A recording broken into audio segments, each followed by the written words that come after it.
Muy buenas noches y muchas gracias por acompañarnos esta noche en la primera de 4 conferencias, 4 encuentros sobre los 3 primeros sobre el tema de la democracia y el último sobre América Latina.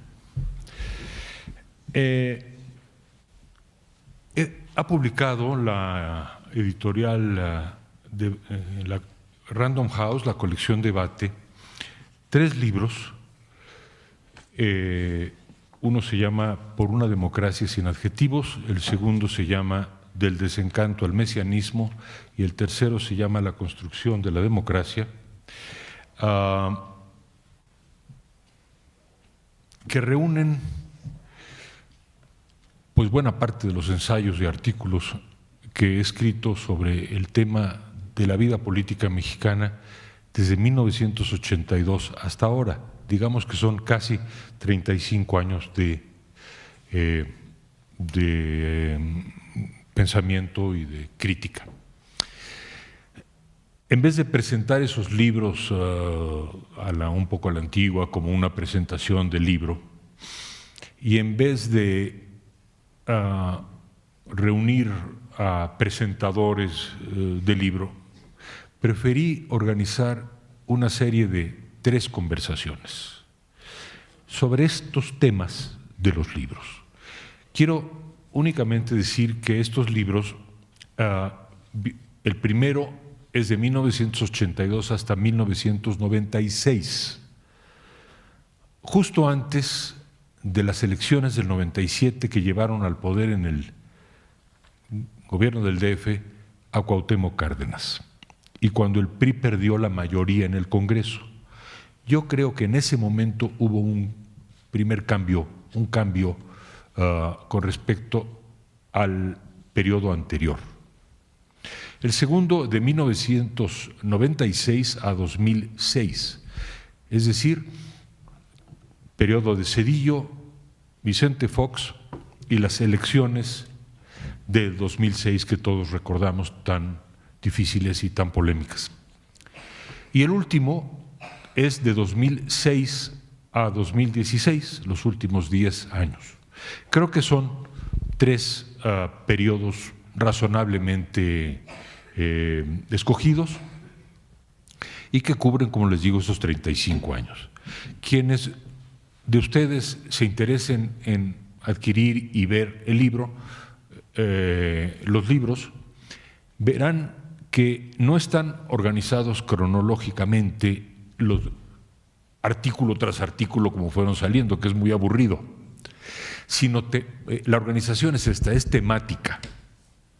Entonces, por ejemplo, alrededor del tema del terremoto del 85, o de las elecciones del 88, o de los medios de comunicación, o del PAN o del PRI, o del asesinato de Colosio o del levantamiento zapatista, son los temas alrededor de los cuales escribí artículos y ensayos. Una cosa que va a ayudarles en la lectura es que se nos ocurrió hacer un índice razonado. Les voy a decir que es un índice razonado, está al final. En vez de poner nada más los nombres de los artículos, porque muchas veces los nombres de los artículos no dicen nada. ¿De acuerdo? Entonces puse el nombre del artículo y un resumen de una línea de qué trata el artículo o cuál es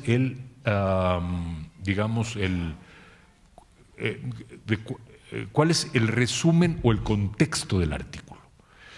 En ese momento, Salinas de Gortari quería reelegirse, había que oponerse, y ahí está el artículo. Eso es lo que se llama el índice razonado y creo que es muy útil porque eso de entrarle a, no sé, 800 páginas, pues es más que excesivo. Pero el índice razonado ayuda mucho para entrar de manera, digamos, selectiva. Bueno, entonces, dicho lo cual, quiero dar las gracias y la bienvenida a mi amigo, admirado amigo escritor, intelectual, sociólogo, pensador, Roger Bartra. Hay muchos no hay muchos, pero hay algunos intelectuales en México que no solamente tienen méritos sobradísimos, mucho más de los necesarios para estar en el Colegio Nacional, por un absurdo reglamento que tiene que ver con la edad. No es el caso de Roger, pero para mí Roger es más que un miembro del Colegio Nacional, es una de las mentes más lúcidas, más precisas, uno de los humanistas más extraordinarios que tenemos en México, y es un gran honor para mí que Roger haya aceptado estar conmigo, abrir estas conferencias. Y quiero decir que estamos también en el más o menos 35 aniversario de nuestra amistad, una muy buena amistad en la que hemos tenido muchas divergencias y muchas convergencias, pero que ha sido muy fructífera y que todavía creo que va a dar, o espero que dé, mucho. Somos de la misma generación, él es unos minutos mayor que yo, pero a los dos nos importa mucho que México esté bien, y miren ustedes que las circunstancias actuales son tan difíciles, nos llueve sobre mojado, no solamente los problemas que ya teníamos, sino para colmo ahora el renacimiento del racismo espantoso, vergonzoso y despreciable del vecino del norte. Entonces, pues abrimos entonces esta conversación. Roger, bienvenido, muchas gracias de nuevo y aquí estamos. Bueno, ante todo, muchas gracias, Enrique, muchísimas gracias por invitarme a presentar tu libro. La verdad es que no solamente leí este tomo, sino que, bueno, releí, porque yo prácticamente había leído todo, sino también releí los otros dos, así que me voy a permitir extenderme un poquillo en los temas que están más tratados en otros libros. Yo creo que realmente parece que todavía no está disponible, es una pena, es un libro verdaderamente admirable, yo les recomendaría, si no fuese porque no está, que saliesen después de aquí directamente a comprarlo. ¿Sí escuchan bien, perdón? Sí. ¿Se escucha? Ya. Es un libro realmente notable, admirable. No solamente es el testimonio de 10 años o más de vida política e intelectual ligada a la política de Enrique, sino que es una recopilación de ideas brillantes. Realmente, en ese sentido, es extraordinariamente importante.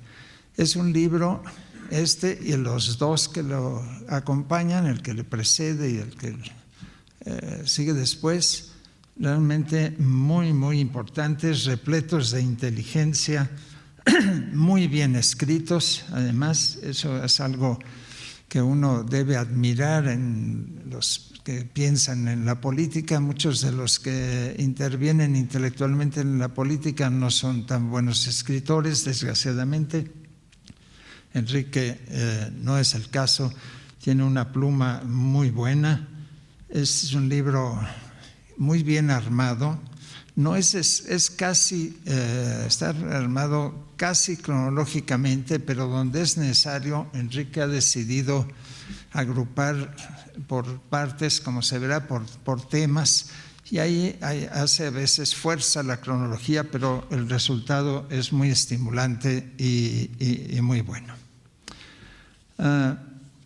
Yo quiero iniciar preguntándome, porque al leer este libro son las primeras cosas que me preguntaba desde la perspectiva política, ¿de dónde va a aprender la izquierda mexicana?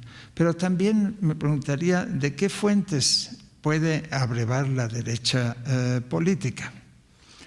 Lo digo porque yo creo que una de las fuentes en las que me parece que es indispensable abrevar es justamente en el pensamiento de Enrique Krause, tanto la izquierda como la derecha. debo advertir que, siguiendo el consejo de Enrique también, yo no utilizo los términos izquierda y derecha como adjetivos, y mucho menos adjetivos peyorativos. Yo pienso en términos políticos como conceptos que yo creo que, aunque están muy desgastados, siguen siendo muy útiles para orientarnos en el laberinto de la política. Entonces, ¿de dónde aprender? ¿De dónde debe aprender la izquierda? ¿De dónde puede aprender la derecha? Bueno, desde luego de la realidad, es elemental, ¿no? Pero esa realidad comprende, entre muchas otras cosas, las ideas de los demás, las ideas de los otros, las ideas de los adversarios, de los que piensan diferente, de los que viven en otros espacios, en otros territorios, de los que nos son extraños, de los extranjeros. Y esto es muy importante, y yo creo que es una actitud que es importante inyectar en las corrientes políticas, tanto de la izquierda como de la derecha.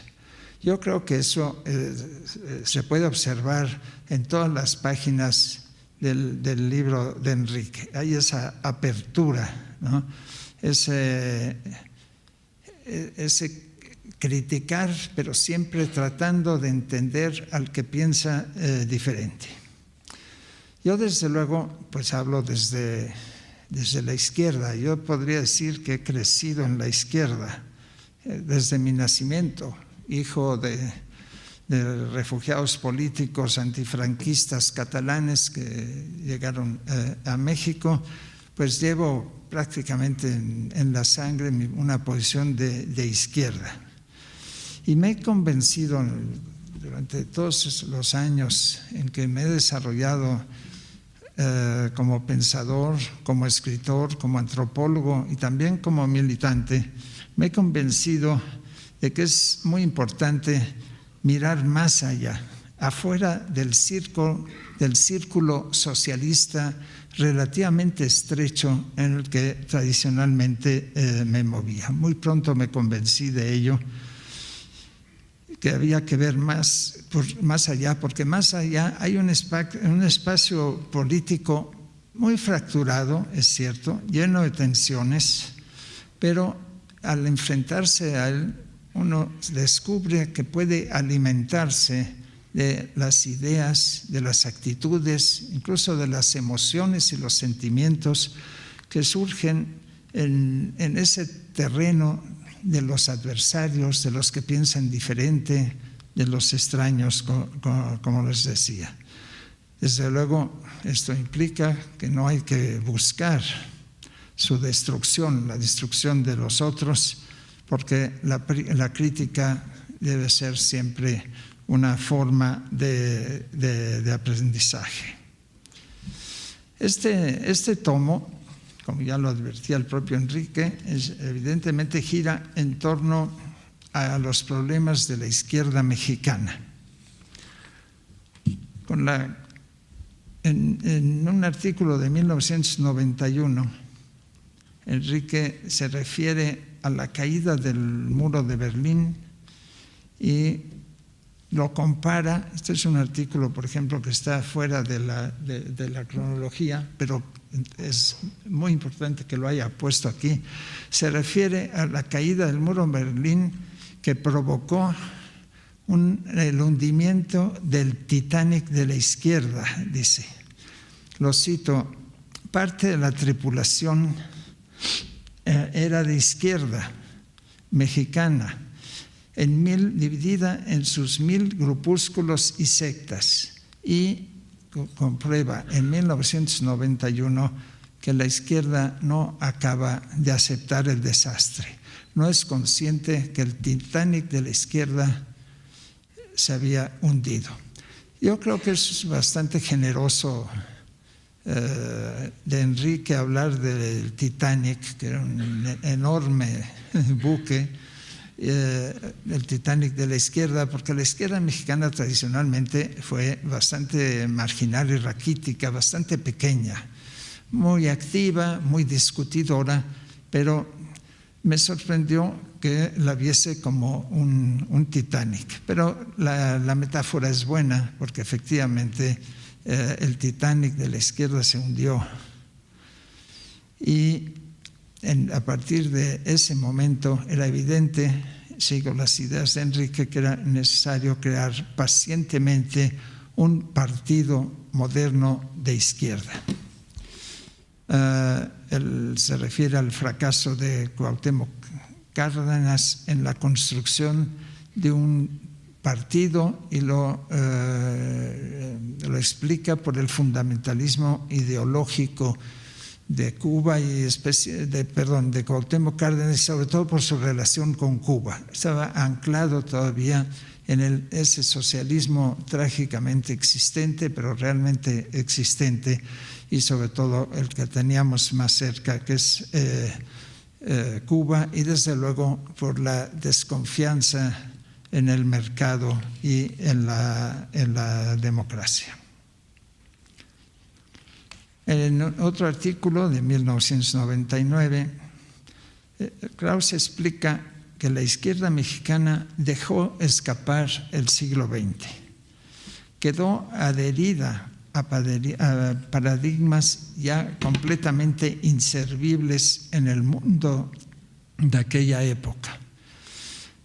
Habla de la vasta vocación de irrealidad de la izquierda, de su falta de autocrítica. Aquí yo acotaría, a veces introdujo la autocrítica, pero en su versión estalinista, lo cual es terrible, ¿no? Como ustedes saben, lleva a situaciones bastante dramáticas. Pero esencialmente, efectivamente, la izquierda no era autocrítica, tenía una exaltación de la idea de revolución, casi era un ritual. Yo creo que en realidad en aquella época ya la izquierda había dejado de pensar en la revolución, pero sí hablaba constantemente de la revolución, eso es cierto. Aquí habría que acotar que en la izquierda no todas las expresiones ideológicas, incluso programáticas, eran realmente creídas. Había un lado de ritual, de ceremonial, de simbolismo, del que le costaba mucho trabajo renunciar, y que era como una membrana, una ganga que envolvía posiciones bastante más avanzadas. Plantea con razón por ello que esos programas tan llenos de dogmas de la izquierda pues eran reactivos, de carácter negativo, anticuados y vagos. Y luego, para 1999, la crítica fundamental, ¿no?, que es algo en el que yo coincidí totalmente con Enrique, la negación de la mayor parte de la izquierda, prácticamente toda, a aliarse con el PAN en el año 2000. Tremendo error que la izquierda, pero también la derecha, por cierto, pagó bastante caro.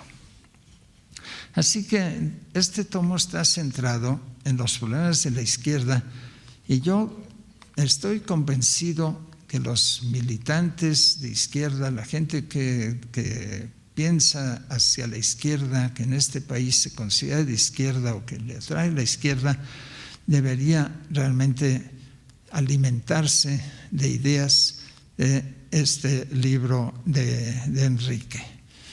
Uno de los elementos más importantes, y eso aparece en prácticamente todas las páginas del libro, es la crítica a la desvinculación de la izquierda con respecto a las corrientes, al liberalismo.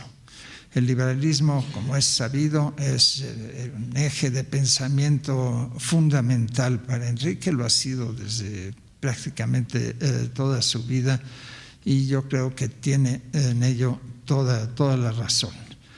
Encuentra la izquierda de aquella época anclada en un leninismo caduco, en un marxismo dogmático atrasado, que lo califica, yo creo que con toda razón, de neolombardismo. Neolombardismo. ¿No te acuerdas? Así lo Sí, calificas. neolombardismo, sí. De neolombardista, la izquierda del año, de los años, de fines del siglo pasado. Con toda razón, el lombardismo era una corriente de izquierda extremadamente oportunista, pero al mismo tiempo muy dogmática, completamente prosoviética, en fin, efectivamente, aunque era muy criticado entre grupos de izquierda, trotskistas, comunistas, maoístas, etcétera, el pensamiento de Lombardo penetró profundamente en la izquierda y yo creo que hizo muchísimo daño, y todo esto lleva a Enrique a desembocar en el análisis, en el estudio y en la crítica del redentorismo y del mesianismo, del subcomandante Marcos y de López Obrador, para mencionar sus expresiones más evidentes. Yo creo que en este recorrido, quiero terminar esta primera intervención mía con esto, después me referiré a otras cosas, con un señalamiento que me parece importante. Me parece que Enrique se equivoca, diría incluso directamente, o no reconoce, no entiende suficientemente lo que sucedía en aquella época, cuando dice que la izquierda no reconoció el potencial democrático del movimiento de 1968. Yo discrepo un tanto porque a fin de cuentas el movimiento de 1968 fue esencialmente un movimiento de izquierda con muchas facetas, algunas de ellas muy sectarias y dogmáticas, otras no tanto, pero que milagrosamente centró su lucha, fue ocurriendo de una manera un tanto difícil de explicar para quienes vivíamos en aquella época, fue centrándose en el tema de la democracia, de la exigencia de democracia. Eso fue muy importante, y aunque el movimiento estudiantil del 68 fue derrotado, como sabemos, inyectó en la cultura política mexicana una aspiración por la democracia que llegó en ese momento, no se había manifestado con mucha fuerza antes, llegó en ese momento para quedarse. La sociedad, una parte muy grande de la sociedad mexicana quedó impregnada de esa necesidad, desde 1968, de esa necesidad de luchar por la democracia. Y yo creo que el núcleo más grande, más influyente, pero también más duro de la izquierda de aquella época, que eran los comunistas, o diría éramos, porque yo en aquella época era militante comunista, sufrió justamente por el 68, por el movimiento del 68, una mutación extraordinaria. Es una mutación que no es fácil de detectar, porque fue una mutación profunda que no siempre afectó, como decía hace un rato, las expresiones públicas y los programas de la izquierda, sobre todo al comienzo, no tan claramente. Pero digamos que la izquierda en aquella época ya fue herida profundamente o inoculada con el virus de la democracia. Y eso se puede observar desde aquella época y cómo va creciendo al punto que a finales de los años 70 ya realmente había cristalizado muy claramente en el Partido Comunista de aquella época, muy claramente la democracia como demanda central de la lucha política. De nuevo les digo, envuelta digamos, velada por cortinas de dogmatismo, de obrerismo. Era muy difícil en la izquierda radical de aquella época hablar en términos generales, había que hablar en nombre de la clase obrera, aunque sabíamos perfectamente por nuestras experiencias que la clase obrera en México estaba enmarcada en el sistema gubernamental regenteado, digamos, con una orientación nacionalista revolucionario, y que además, lo peor de todo, constituía el ala derecha del sistema autoritario. Y no obstante, en la izquierda seguíamos hablando de la necesidad de un poder obrero, de los obreros como fuerza importante, etcétera. Esa era esta retórica que todos sabíamos superficial, que era retórica y ritual, ceremonial. ¿Por qué? Porque había un sector muy importante en todos los partidos de izquierda, en todas las corrientes de izquierda, todavía muy dogmático. ¿Acaso ya no era mayoritario? Y sin duda en el Partido Comunista Mexicano ya no lo era, pero tenía un gran peso, era muy simbólico y entonces era muy difícil escapar. Y yo lo sé porque esas posiciones que cristalizaron en la lucha central por la democracia contribuyeron a un fenómeno político muy interesante, del cual yo fui no solamente partícipe, sino posiblemente partero, que fue una revista que Enrique conoció bien, que se llamó El Machete, y que solo duró 15 meses, publicó 15 números, justamente porque el ala dogmática de la izquierda, que no solamente estaba en el Partido Comunista, sino también en las filas. En aquel momento el Partido Comunista estaba negociando su fusión con el partido de Eberto Castillo. Y Eberto Castillo, estas posiciones tan abiertas, tan críticas, que eran las que se reflejaban en esta revista, El Machete, no le gustaban nada. O sea que la oposición a esa revista no solamente venía de los dogmáticos comunistas o trotskistas o maoístas, pero sí, también de sectores nacionalistas. Y eso explica el por qué duró solo 15 meses, se publicaron 15 números, un gran tiraje. Les puedo decir, es una publicidad anticipada que dentro de una semana va a aparecer, lo va a publicar el Fondo de Cultura Económica, la edición facsimilar de esa revista, que por suerte duró solo 15 números, porque si no, no se podría hacer una edición facsimilar. Imagínense una edición facsimilar de Vuelta o de Letras Libres. Tal vez con nuevas tecnologías dentro de un siglo se pueda hacer algo así. Yo creo que ese fenómeno, esa mutación que ocurrió en la izquierda radical no era fácil de observar por esa retórica y ese ritual y ese ceremonial dogmático, pero ahí estaba, y por eso yo creo que debido a ello una gran parte de la izquierda mexicana realmente se impregnó de la noción de democracia y luchó por ella, y fue realmente mucho más importante, porque esto es de lo que aparece en las páginas del libro de Enrique. Esto ocurrió, esta mutación en la izquierda ocurrió a finales de los años 70. Esta revista que yo dirigí, El Machete, apareció en 1980.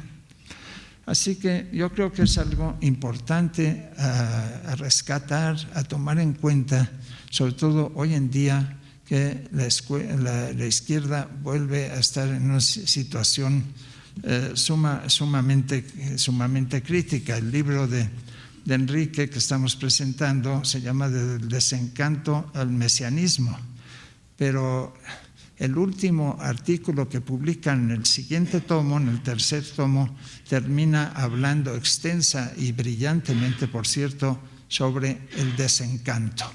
El desencanto ha regresado, estamos de nuevo en el desaliento, y la izquierda en buena medida es responsable de ello. Bueno, caramba, Roger, pues has abierto muchísimos temas, qué bueno que te has centrado en detalle, te agradezco muchísimo. Voy a tocar algunos en primer lugar, tienes mucha razón en tienes mucha razón en tu apuntamiento crítico con respecto a la izquierda y el 68. El 68, digámoslo con toda claridad, fue un movimiento de izquierda, desde la izquierda, y en sus liderazgos. Yo participé muy orgullosamente en él como uno de los estudiantes que marchaba en las calles y fui consejero universitario de ingeniería justo en ese año 68, 69. Yo creo que el 68 es un antecedente fundamental de la historia de la democracia mexicana, pero en este sentido concreto. Los muchachos del 68 no nos importaba la democracia electoral. Nadie estaba pensando en el 68 en las elecciones. O sea, la democracia en el sentido de que es el sistema político que lleva al poder a quien tiene más votos a través de una votación libre y esto no nos interesaba. Éramos una generación revolucionaria en buena medida, apasionada, que fue un precedente muy importante en la democracia, pero no por tener un ideario democrático electoral. Lo que sí éramos era gente que defendía la libertad, que no es lo mismo que las elecciones. La libertad es algo más grande que las elecciones. Tener libertad para elegir a los gobernantes es una de las muchas libertades. Por ejemplo, la libertad de manifestarse, la libertad de expresión. En México no había ninguna libertad de expresión. A los jóvenes, cuando yo les hablo de esto, trato de explicarles que no había libertad de expresión en absoluto, ni en la radio, ni en la televisión, y no solo en el 68, sino por muchas décadas. Pero lo más increíble es que no había libertad de manifestación. O sea, cuando fuimos a las elecciones del 68 a la calle en la avenida Insurgentes, yo recuerdo muy bien, íbamos con absoluto miedo, porque estábamos pensando, nos van a reprimir los soldados que están esperándonos en Félix Cuevas. Y de hecho en el 71, cuando fuimos el 10 de junio a marchar, vino la represión directa de los halcones. Entonces, en México no había libertad de manifestación, no había libertad de expresión. El movimiento estudiantil fue un gigantesco no. Me da la gana decirle no al gobierno autoritario de Díaz Ordaz. Eso es tener la libertad de decir no, de estar en contra. La libertad.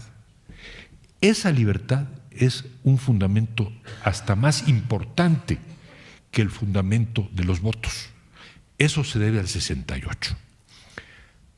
No entro en detalle ahora, quizá mañana, para explicar que en la historia de la democracia en México no empezó el 68. Yo creo que empezó con Madero y fue abortado. Luego siguió con Vasconcelos en 29, fue abortada. Luego hay que decir que la retomó el PAN. El PAN, con todo su aspecto reaccionario de derecha y fascistoide, Gómez Morín siempre quiso un PAN que fuera un partido democrático. La izquierda, y ahí ya vengo al tema, no fue más que muy tangencialmente democrática en México, y no lo fue ni siquiera en el 68, creo yo, más que en el sentido, eso sí, de buscar la libertad. Pero si por democracia entendemos formar un partido político independiente que compita por los votos y gane posiciones electoralmente, creo que el único intelectual claramente de izquierda democrático que había en México fue Narciso Bassols, que aunque fundó el Partido Popular con Lombardo, se separó muy pronto de Lombardo porque Lombardo tenía muchas coqueterías con el gobierno. Y no es casual que Heberto Castillo haya estado tan cerca de Narciso Bassols, porque el que sin duda alguna sacó una elección democrática del 68 fue Heberto Castillo, que ya en 1971 estaba convocando a Carlos Fuentes y a Octavio Paz y a Víctor Flores Olea a fundar un partido político de izquierda. Ese partido fue el Partido Mexicano de los Trabajadores con el tiempo. Yo creo que el primer gran demócrata de la izquierda mexicana fue Heberto Castillo. Ese es mi punto de vista. Bueno, en segundo lugar, quiero decir que estoy completamente de acuerdo en que en la década de los 70 la izquierda mexicana marxista, en sus distintas ramificaciones, comenzó a entender la democracia. Eso es muy importante, ¿eh? Fíjense ustedes, por favor, porque las fechas son importantes. Los 70s, España transita la democracia. Santiago Carrillo, del Partido Comunista Español, bendice el pacto de la democracia. El PSOE de Felipe González renuncia a sus elementos más dogmáticos, a la dictadura del proletariado y estas ideas. Existe una corriente llamada eurocomunista en Europa, y es la época en que yo conozco a Roger Bartra. Y en 1980 organiza este señor un encuentro en la UNAM de la izquierda académica y marxista con Octavio Paz. Pues Octavio, yo vi como medio guardaespaldas, ¿verdad? De Octavio, no le vaya a pasar algo, ¿no? No, fue un encuentro fantástico, fue un encuentro cordialísimo, y el hecho es que yo me di cuenta entonces de algo que creo que es importante, que la conversión de los comunistas antiguos, marxistas, buena parte de ellos, a la democracia y al entendimiento de la democracia, era más fácil que la conversión de los priistas convertidos a la izquierda. Me explico.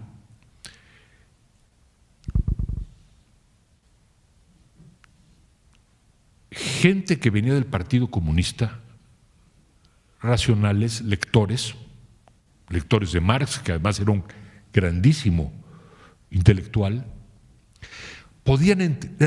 gente racional, pueden entender que a México le hacía falta una transición democrática. Y por eso, cuando propusimos en los años 80 una democracia sin adjetivos, hubo muchas voces en la izquierda excomunista que les pareció bien esa idea. Bueno, también a mucha gente en el PRI, de la izquierda del PRI, le pareció bien esa idea. Por ejemplo, Cuauhtémoc Cárdenas, Porfirio Muñoz Ledo y Andrés Manuel López Obrador. Y salieron del PRI y ganaron las elecciones del 88 y fueron víctimas de un fraude en el 88, pero Cuauhtémoc fundó el Partido de la Revolución Democrática, el PRD. Quiere decir que sí es cierto que la izquierda transitó hacia la democracia,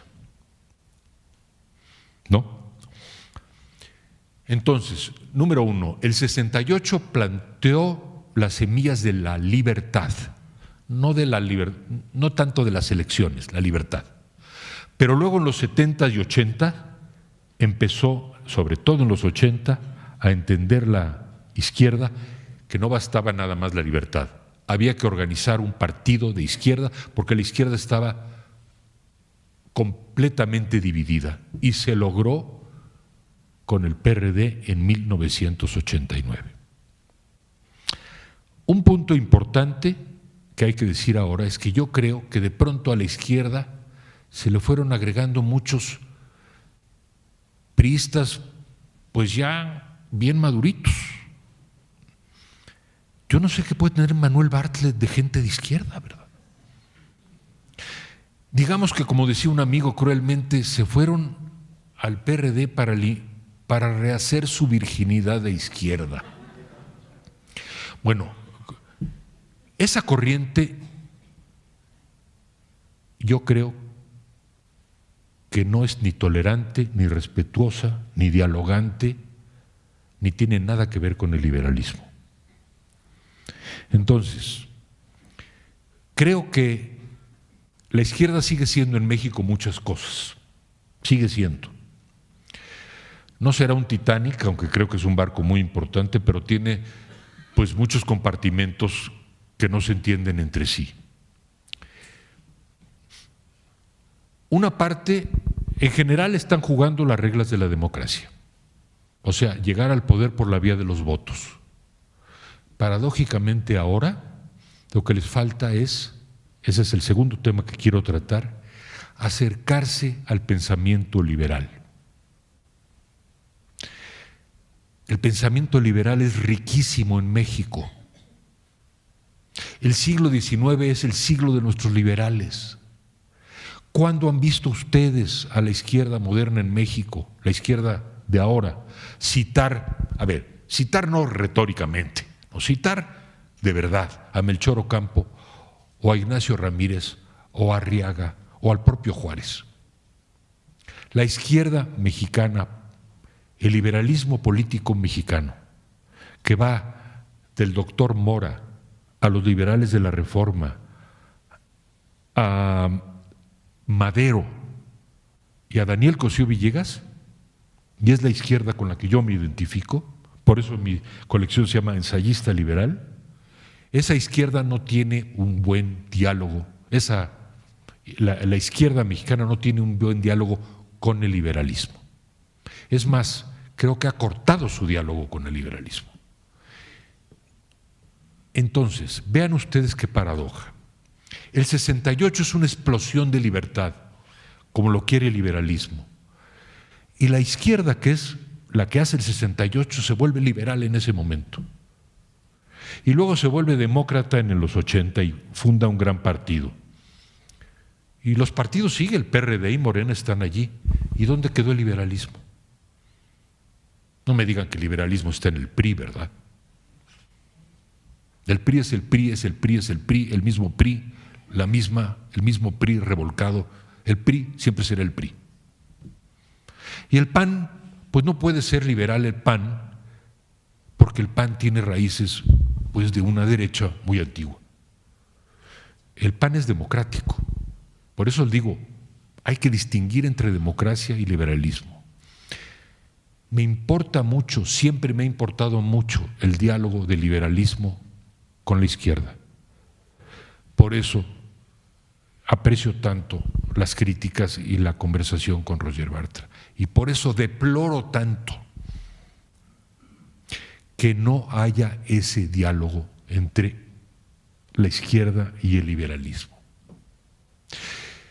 Octavio Paz vivió desde 1974, que vino a México, que regresó, hasta su muerte en 1998, esperando, hagan de cuenta ustedes, sentado en las escaleras de la revista Vuelta, esperando a ver cuándo podía tener un diálogo con la izquierda. Y se quedó esperando. ¿Quién perdió? ¿Perdió la izquierda? ¿Perdió Octavio? Perdió México. El diálogo entre el socialismo y el liberalismo, así dijo Octavio Paz, esas dos corrientes, es la prioridad número 1 del siglo XXI. Así dijo. Ese diálogo todavía está pendiente. Y ahora le paso el micrófono a mi amigo Roger para que sigamos, quizá con intervalos más breves, dialogando. Bien, mira, yo te agradezco mucho lo que has dicho sobre el liberalismo, porque eso me permite dar un pequeño salto a algo que quiero plantear. Yo creo que la izquierda en México se enfrenta a un problema que no tiene la derecha tan claramente. La izquierda tiene que construir una alternativa de cambio nueva, se supone, o eso se plantea, ya sea cómo regular y administrar desde una perspectiva de izquierda al capitalismo, o cómo impulsar tendencias anticapitalistas saludables, no en términos de revolución, sino justamente arraigadas en la tradición liberal, la antigua tradición liberal europea y mexicana. Yo diría que hoy en día la izquierda puede prescindir de ello. Digamos, se puede dejar llevar por las tendencias capitalistas globales, con algunos retoques, alguna adaptación, y no necesita demasiadas ideas, pero hay que decir que no siempre fue así.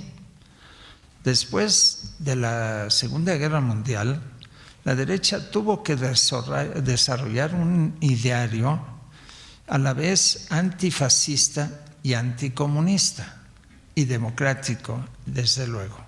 No toda la derecha, pero una buena parte de la derecha europea. El fascismo había sido derrotado, es cierto, pero Stalin seguía allí. Y era, por lo tanto, necesario pensar. Desde la derecha era necesario tener ideas. Y hubo realmente un pensamiento de derecha con muchas facetas muy fracturados, si se quiere, pero también al mismo tiempo muy vivaz. En México yo creo que la izquierda no se enteró demasiado, muy poco de esto. Pero hay que pensar, si nos ponemos en la perspectiva de hoy, en que cunde el desaliento, entre otras cosas porque la izquierda se está resquebrajando y se está hundiendo, y acaso esté en peligro de extinción. En ese caso nos quedaríamos frente a una derecha que ocuparía prácticamente todo el territorio. Así que yo creo que conviene pensar en esto en México, pero sobre todo porque yo parto de la idea de que en este siglo, y yo creo con algunos historiadores que piensan que este siglo comenzó con la caída del muro de Berlín, en este siglo los grandes peligros, tanto en México como en el mundo, no vienen de la izquierda, sino que vienen de la derecha. El fenómeno Trump, el Brexit, todo eso creo que son un ejemplo de lo que estoy diciendo. Y yo creo que eso también ahora ya es válido también para México. Hay que observar con más cuidado, preguntarse cómo es la derecha mexicana y sobre todo cuáles son sus confrontaciones con el gran tema que apasiona a Enrique, que es el del liberalismo. Yo creo que si miramos cómo, yo diría que la izquierda en México está alojada principalmente en dos partidos. No ocupa todo el espacio de esos partidos, pero sí un núcleo muy importante, en el PRI y en el PAN. Desde luego son partidos muy complejos, hay muchos matices, pero en el seno de esos dos partidos hay lo que yo llamaría una derecha revolucionaria en el PRI, ¿no? Nacionalista, aguerrida, autoritaria, bueno, la conocemos muy bien, pero también hay una derecha liberal importante. Pero también en el PAN hay una derecha conservadora, pero también hay una derecha democrática. hay muchas fisuras, las luchas dentro de la derecha parecen menos ideológicas y por lo tanto son más difíciles de entender, pero ahí están. Yo creo que, yo me pregunto si Enrique está de acuerdo con que efectivamente hay una situación de una derecha bifronte que se expresa por un lado como derecha revolucionaria en el PRI y una derecha democrática que a veces se expresa en el PAN, pero que no ocupa tampoco todo su espacio. En este libro, que es el segundo, me ocupo de la crítica del gobierno de Vicente Fox, y en el tercero me ocupo de la crítica del gobierno de Calderón y me ocupo de la crítica al PAN. Y hay un ensayo largo que se llama ¿Cómo el PAN perdió el alma? Yo creo que el PAN, primero quiero decir esto, no existe una derecha liberal, no hay eso. No. Yo creo que Gómez Morín no era liberal, el mejor hombre del PAN no era liberal, era democrático, era demócrata, creía en el ciudadano, pero no tenía que ver con el ideario liberal. Curiosamente, un liberal no está ni en buenos términos con la izquierda ni en buenos términos con la derecha. En mi caso, por ejemplo, es curioso, me ha criticado en la izquierda y al mismo tiempo el gran autor, digamos, de la derecha más rancia en México, Salvador Abascal, escribió un libro completo contra mí, el que fundó a los sinarquistas, el fundador de los sinarquistas me hizo el gran honor de escribir un libro contra mí. Fue un gran honor. Y a su hijo, con el que me llevaba yo bien, Carlos Abascal, le dije: oye, Carlos, deberías de agradecerme, mira, tu papá murió a los 94 años y dedicó los últimos 7 u 8 a escribir su hoja de combate contra mí, pues deberías agradecerme la vitalidad.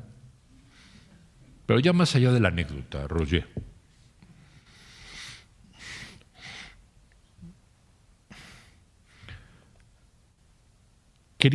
usamos muy fácilmente el término derechas, ¿no? Y decimos, la derecha mexicana, pues claro que la iglesia es la derecha mexicana, la gente que vive en Jalisco, en Guanajuato, los sectores más duros del PAN, los famosos, ¿cómo se llama el grupo duro del PAN? Ya saben ustedes, el Yunque, por supuesto que es la derecha, opuesta a todas las medidas de liberalismo social que ustedes, o moral o sexual, ¿no? Sí. ¿Querían saber qué es la derecha? Bueno, bienvenidos al mundo de Trump. Esa es la derecha. Racista, xenófoba, antimexicana, antisemita, antimusulmán, anti cualquiera que tenga la tez morena, supremacistas, en el fondo fascistas y prácticamente nazis. Eso es la derecha. Bienvenidos los jóvenes al mundo de la derecha. Esa es la derecha. Por otro lado, existe ese populismo de derecha, durísimo, implacable, que va a empezar a perseguir y a discriminar a nuestros niños en las escuelas de Estados Unidos. Niños que se van a empezar a querer ocultar o que les van a tener miedo de hablar español o de jugar en un campo de fútbol porque sus papás. Eso es la derecha. No habíamos tenido una experiencia de derecha en el mundo así desde hace muchísimos años. Y esto pasa en Inglaterra y va a pasar en Francia muy probablemente. Un liberal tiene que ser el enemigo número 1 de eso, porque eso está en contra de las libertades más elementales, porque está en contra de quien discrimina por razones de fe, de raza, de religión, de color, de creencia, de pensamiento. Ese es Donald Trump, un mini Hitler. Por eso me da mucho gusto que en la revista Letras Libres hayamos puesto a Donald Trump su foto con su bigotito. No va a exterminar millones de personas, pero los va a deportar y los puede perseguir y puede hacer mucho más daño del que nosotros nos imaginamos. Así que no se engañen. Ese es el mundo de la dictadura de derecha, del populismo de derecha, del fascismo de derecha. Bienvenidos a ese mundo, desgraciadamente, pero ese es para que se les abra los ojos qué es la derecha. Por eso cuando alguien en la época decía un liberal de derecha, no tienes idea qué demonios estás diciendo en decir que un liberal es de derecha. Un liberal no puede ser de derecha. El neoliberalismo famoso, bueno, ese es un fanatismo del mercado que puede ser considerado de derecha, ¿no? Pero perdón, Trump no es un fanático del mercado, al contrario, es un proteccionista que está en contra de la libertad del mercado. Los que creen que Trump es un neoliberal están diciendo una estupidez. Trump va a acabar con, o querer acabar con los tratados de libre comercio. Ya dijo que el tratado de libre comercio con Asia no lo va a hacer y el de México lo va a revisar. Entonces, existe ese fundamentalismo derechista. ¿En dónde está en México eso, Roger? Pues mira, yo no veo a nadie en México, realmente no veo a nadie salvo algunos periodistas que, y por cierto, algunos de izquierda, que es lo que más me parece raro, que están con Trump. Yo creo que no se puede ser casi ni mexicano estando con Trump y estar a favor de Trump, pero bueno, esa es la derecha. Por supuesto que, como digo, las zonas duras de la iglesia, del PAN en Occidente, de toda esa zona dura de Jalisco y mucha gente muy conservadora en el norte y todos los enemigos de la libertad sexual y social y todo eso, pues claro que es la derecha. Esos son los compadres de Trump en México. Un liberal tiene que considerarlos su enemigo. Son mis adversarios intelectuales. ¿Y yo qué quisiera para la izquierda? Que se acercara al liberalismo, que no opusiera un fanatismo de la identidad de izquierda contra el fanatismo de la identidad de derecha y que tomara la bandera anti-Trump y la bandera a favor de los mexicanos. ¿Por qué no lo hace claramente? Bueno, yo creo que porque a la izquierda le ha faltado educación liberal. Ese es mi punto. El tema de centro aquí no es tanto la democracia. En México ya hay competencia de partidos. Nadie en la izquierda está, o casi nadie, queriendo llegar al poder por la vía de las armas.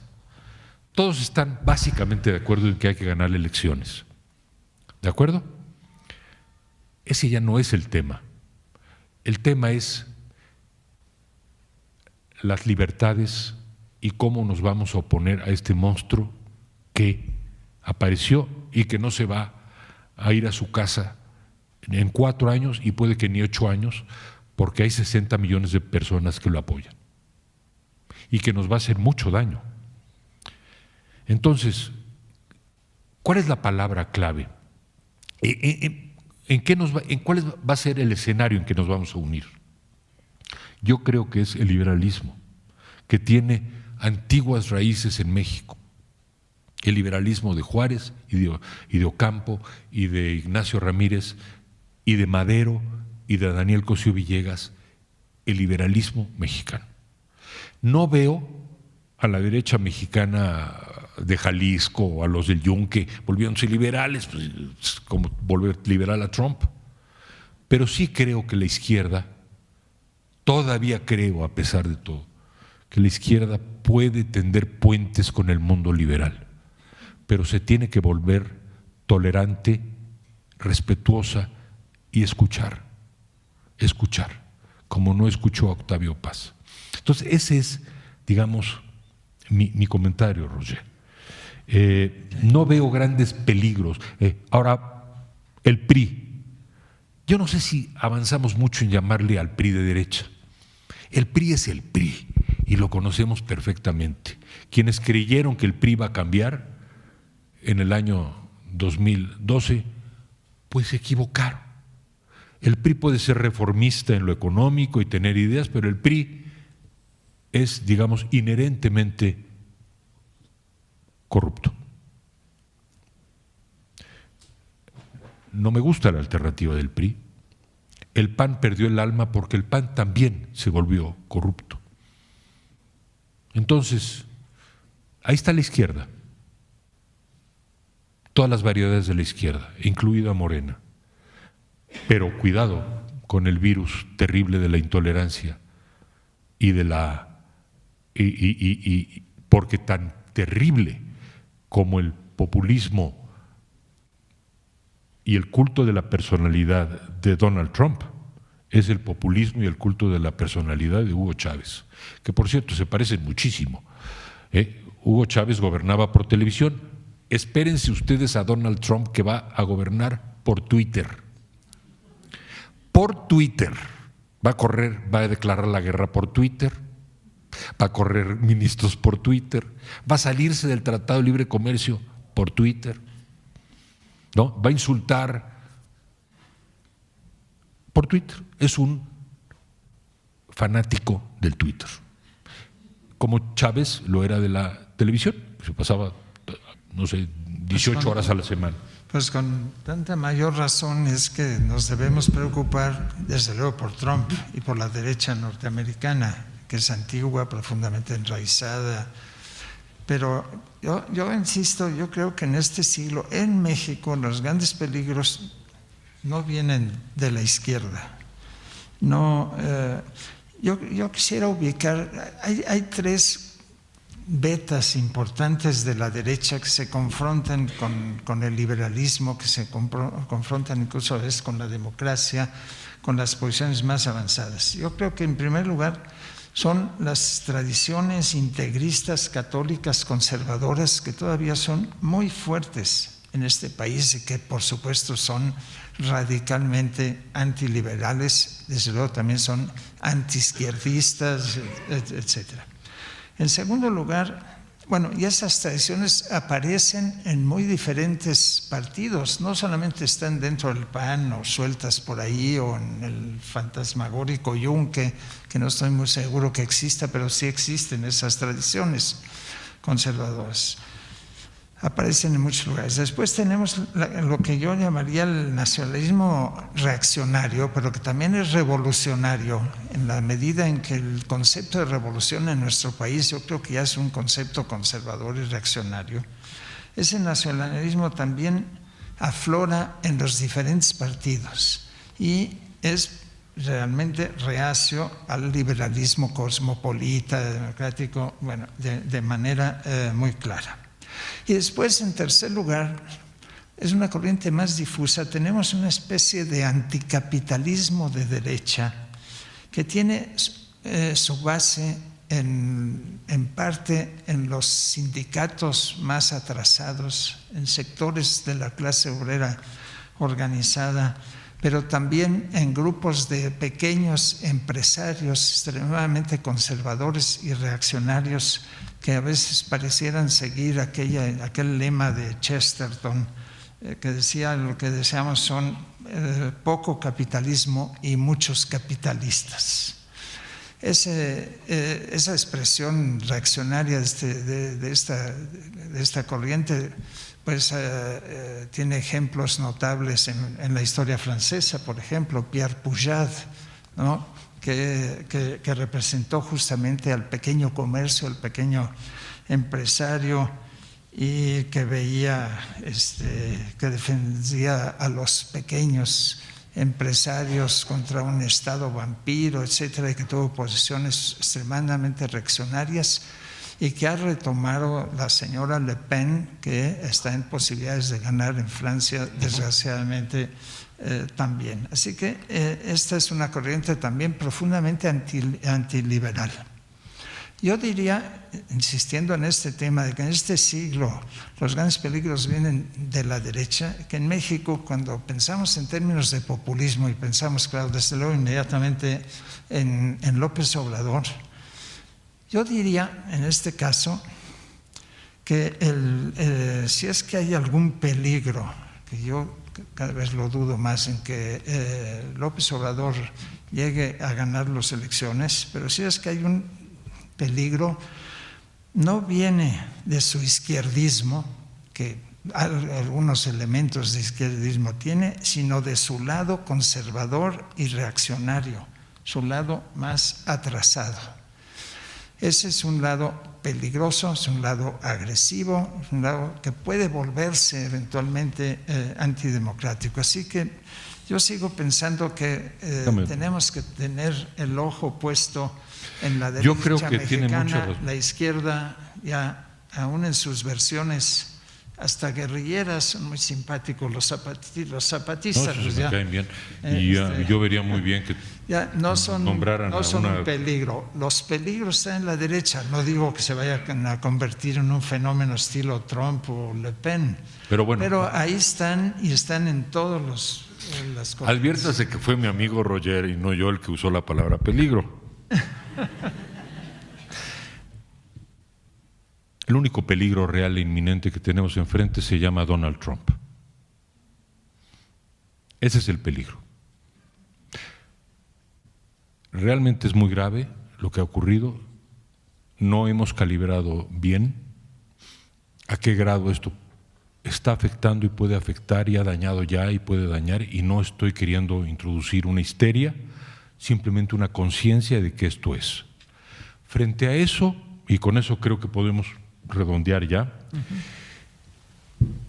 hay que terminar, no echemos la democracia que hemos estado construyendo como un edificio, no destruyamos el edificio. Estados Unidos frente a nuestros ojos está haciendo un daño espantoso a un edificio construido por 240 años, que es la República Democrática Federal de Estados Unidos. Nosotros llevamos poco tiempo de haber dejado de ser un país de partido único. Tenemos varios partidos. En lo personal no me simpatiza ninguno, como buen liberal. Pero eso es mejor que tener un solo partido. Entonces, primer punto, hay que cuidar nuestra casa, nuestra gente, nuestras instituciones, nuestra democracia. Hay que cuidarlos. Porque ahora sí tenemos un peligro en serio. Como decía un amigo, Maciosare, apareció Maciosare. Tiene un nombre Maciosare y una especie, un pelo espantoso anaranjado que parece peluca. Maciosare. Bueno, no es un extraño enemigo, es un enemigo real. Frente a esto, Roger, tienes razón en decir que las corrientes reaccionarias conservadoras en México cooperan poco en la construcción de una democracia liberal. Los ultramontanos católicos, los priistas del nacionalismo revolucionario que tú llamas reaccionario, completamente de acuerdo contigo. Todos los que no contribuyen a ser un país moderno y un país justo, sin perder la democracia y las libertades. Esto no es una competencia de si yo pienso que el problema más está a la izquierda y tú hacia la derecha. Estamos en el fondo de acuerdo. Yo lo que creo es que el problema está en todos lados. El PAN tiene que volver a ser un partido decente, porque lo fue cuando estaba fuera del poder y dejó de serlo cuando llegó al poder. El PRI está difícil pedirle que sea un partido decente. Pero cuando menos, qué bien que pusieron una ley anticorrupción y a ver si cumplen metiendo al bote a todos los prófugos. En cuanto a las distintas corrientes de izquierda, lo único que yo les pido y subrayo es tiendan un puente con el liberalismo, porque si no tienden ese puente con el liberalismo, se van a quedar en un autoritarismo antiguo, rancio, intolerante, estéril. ¿Qué va a pasar en el 2018? Esta no es una sala de profecías. Yo espero que haya debates, que podamos oír a los distintos candidatos y que los periodistas o intelectuales o escritores les podamos preguntar cosas. Qué bonito sería que estuviéramos Roger y yo frente a los candidatos diciéndole, a ver, ¿y usted qué piensa de esto? Y que en vez de que se echen un rollo, decir, no, le pregunté esto, no me salga por las ramas, ¿no?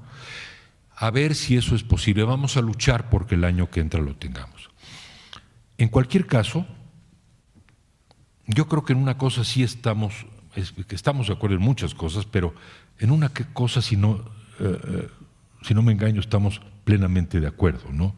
No podemos perder nuestra democracia, y nuestra democracia, seguirla construyendo, hay que seguirla construyendo, tiene que tener un elemento moderno y liberal, que quiere decir respetar las libertades de expresión, de manifestación, de movimiento, de diálogo, de opinión, de creencia, dialogar, tolerar, debatir. Es fundamental que cuidemos eso y que nos pongamos todos las pilas, como se dice vulgarmente, porque Maciosare, el extraño enemigo que inventó el poeta González Bocanegra en 1854, ya está aquí y no podemos apaciguar a ese tirano, hay que enfrentarlo. Quiero dejar a mi amigo Roger a que diga, que tenga la última palabra. Te lo agradezco. Yo quiero solamente reflexionar muy brevemente sobre estos problemas de la derecha que les he planteado. ¿Y por qué me preocupan tanto? Desde luego me preocupan, como Enrique, los problemas de la derecha del vecino del norte. En una derecha populista, agresiva, racista, machista. Bueno, es una verdadera desgracia, pero eso no debe dejarnos alejarnos de pensar en qué es lo que hace la derecha mexicana. ¿Y por qué es importante eso? Voy a sonar bastante pesimista, pero yo creo que estamos viviendo un periodo que puede prolongarse mucho, que se caracteriza por una izquierda en decadencia, en seria crisis, fracturada, dividida, sin perspectivas. Eso quiere decir que la mayor parte del terreno político va a quedar a la derecha, y más vale que nos preocupemos porque tengamos una derecha lo más liberal posible, una derecha civilizada, una derecha democrática y una derecha inteligente que sea capaz de enfrentarse a los peligros que vienen del norte. Yo no veo esa derecha tan bien consolidada. Yo creo que es muy débil. Efectivamente, su ingrediente liberal es muy pálido, es muy delgado, pero preocupémonos por esto y esperemos que mi pesimismo sobre esta izquierda en decadencia seria, esperemos que me equivoque. Esperemos que esté equivocado, porque, como lo ha dicho muchas veces Enrique Krause, este país necesita una izquierda inteligente, una izquierda moderna, una izquierda reformista, una izquierda democrática. Eso no lo estamos viendo en estos momentos y, por lo tanto, pues soy pesimista, pero pondré una veladora para ver si ocurre un milagro. Muchas gracias por su presencia y los invito mañana a estar con Christopher Domínguez hablando sobre todo de los años de 1980 a 1996, aunque Christopher seguramente se le va a ocurrir preguntar lo que quiera y está muy bien. Y luego al día siguiente va a venir Jesús Silva Herzog Márquez, muy brillante analista político, a hablar teóricamente sobre el tercer libro, los últimos 10 años, pero a todos les he dado plena libertad, por supuesto, a que se refieran a lo que quieran. Y el último día, no tomamos preguntas desgraciadamente, pero ahorita a la salida con mucho gusto platicamos. El último día invitamos a un profesor, a un autor, y les ruego consideren venir. Es el profesor Edwin Williamson, biógrafo de Jorge Luis Borges. Su biografía de Borges es uno de los libros laureados, traducida a todos los idiomas, y autor de lo que considero una de las más importantes historias de América Latina. La editorial Penguin, la famosa editorial Penguin, el libro clásico que tiene Penguin es el libro de Edwin Williamson. Y ese libro ha sido traducido al español por el Fondo de Cultura Económica, y yo voy a tener una conversación aquí a las 7 de la noche del viernes con Williamson. La mitad vamos a hablar de Borges y cómo pudo hacer la biografía de ese, que para mí es, pues, probablemente el escritor cumbre de nuestro idioma de los últimos siglos, cómo hizo esa biografía y luego cómo hizo su biografía de América Latina. Entonces están ustedes cordialmente invitados y muchas gracias por, en esta noche de frío, darnos el calor de su presencia.